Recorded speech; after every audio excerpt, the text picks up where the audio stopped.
Executions, some of which were public spectacles, were a huge part of the British justice system for generations.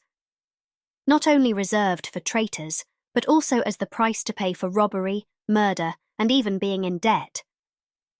While you might expect that many executions were quick, which is a small mercy, some did not go quite as planned.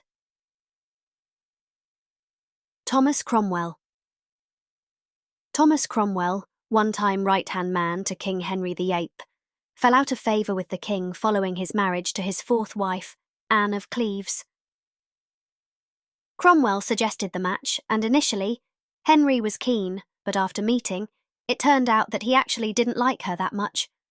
The pair did make it down the aisle, but the marriage was never consummated.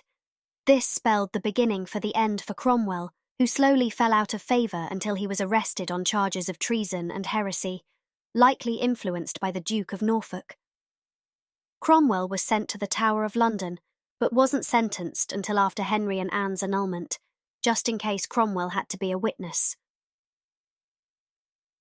Being a lawyer, Cromwell wasn't permitted to have a trial, in case he managed to talk his way out of the charges, so his enemies asked for an attainder instead, and a bill requesting his death was passed in Parliament. Cromwell pleaded with the king to pardon him, the only thing that would save his life. But it is believed that Henry didn't actually think it would happen. He was executed in July 1540 on Tower Green, where it is said it took 3 attempts for the executioner to behead him. His head was then displayed on London Bridge with other traitors. Margaret Pole. Another for Henry VIII. Margaret Pole was born in Somerset, and was the only surviving daughter of George Plantagenet, which meant she was one of the last remaining members of the York family. She was appointed as a lady-in-waiting to Catherine of Aragon after her marriage to Henry VIII, and her favour with the royal court would vary over the years. She was a supporter of Mary Tudor retaining her titles and had a land dispute with the king which saw her banned from court. She returned following the marriage of the king to Anne Boleyn, but not long after, she became embroiled in a plot to bring Catholicism back to England. In 1539, she was among several people arrested for treason, which led them to lose their titles. Margaret was held in the Tower of London for nearly 3 years. She was told an hour before her execution that she was to die.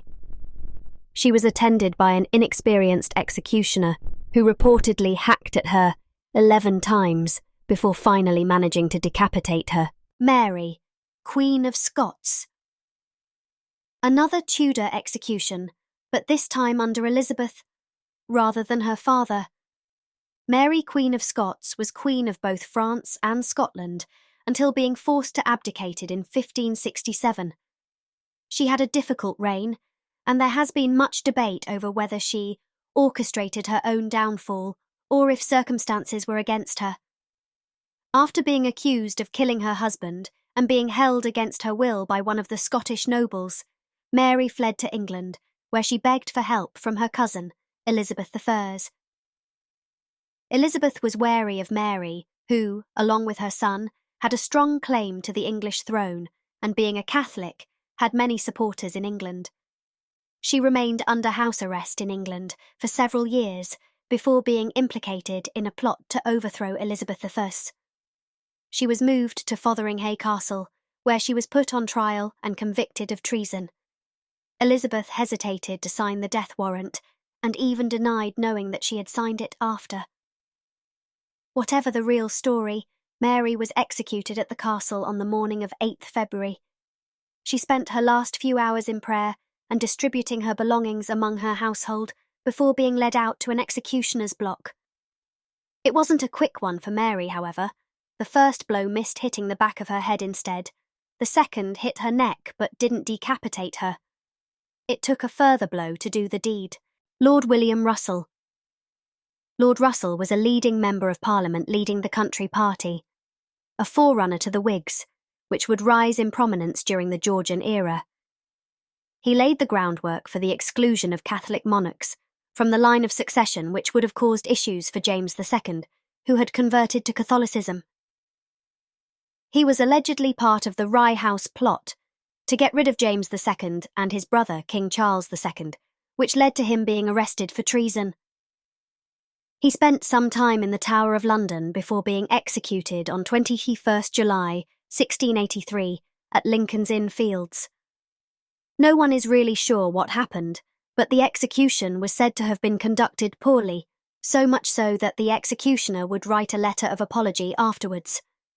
The real kicker, though, William III would later posthumously pardon Lord Russell, as there was no real evidence of him being directly involved with the plot.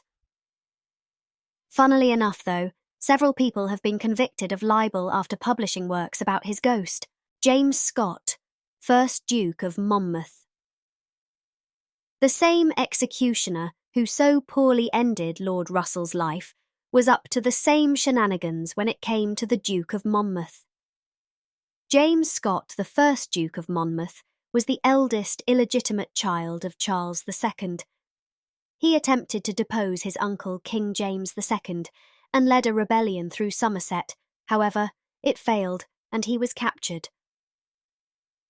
James II took some delight in this, allowing his nephew an audience despite having no intention of pardoning him, something that went against tradition.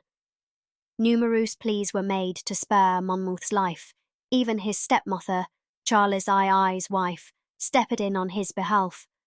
Monmouth is said to have asked it to be done in one blow, as he had heard that this particular executioner, Jack Ketch, struggled with that. Ketch ended up having to inflict several, leading Monmouth to even move and look up at him.